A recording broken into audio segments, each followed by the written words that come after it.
Resume is your first impression on potential employers. It's a vital marketing tool that represents your professional identity and showcases your skills and experiences.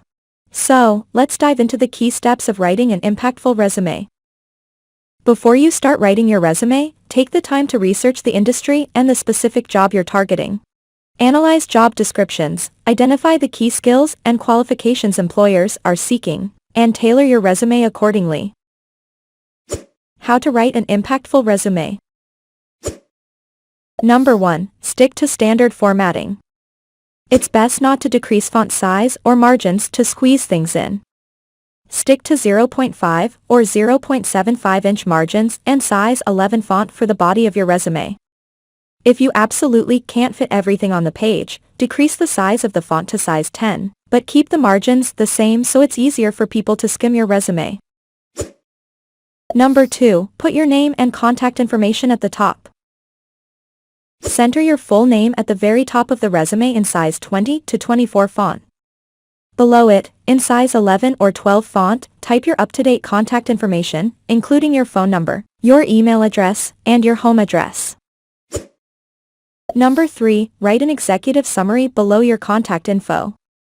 This summarizes the experience and skills that you can bring to the job. Keep the statement short and to the point, no more than 2 sentences long. Avoid generic phrases like detail-oriented.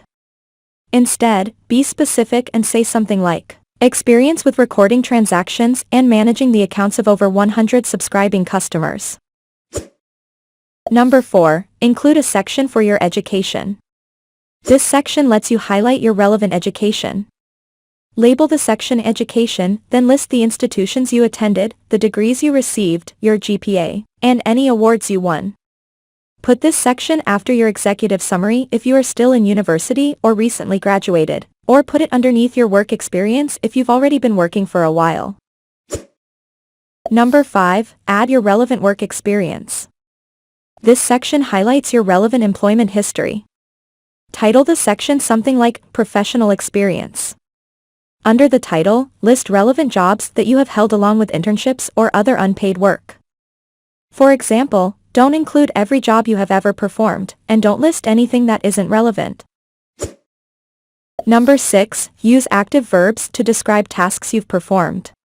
Action verbs provide instant information to resume reviewers.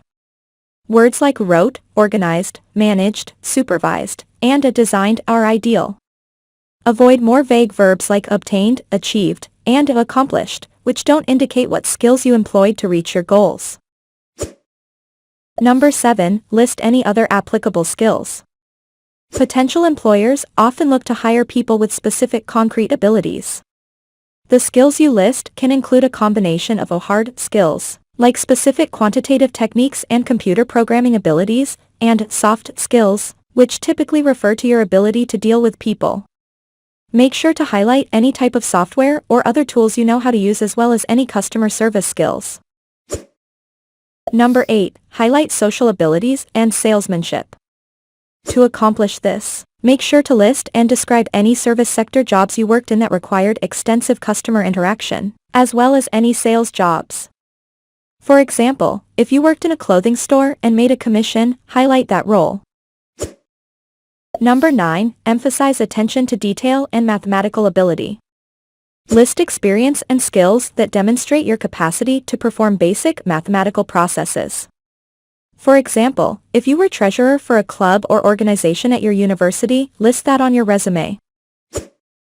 Number 10. Spotlight your computer literacy.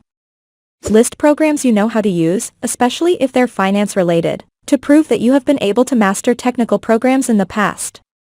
For example, highlight how you used Excel to put together reports in your college courses. Number 11. Show achievements using numbers. Employers want to know precisely what you've achieved. Be specific and list precise numbers as frequently as possible. For example, if you previously worked in a sales role, include the dollar amount in sales you made monthly or yearly and what sort of revenue you produced for the company you worked for overall. Number 12. Limit your resume to 1 page.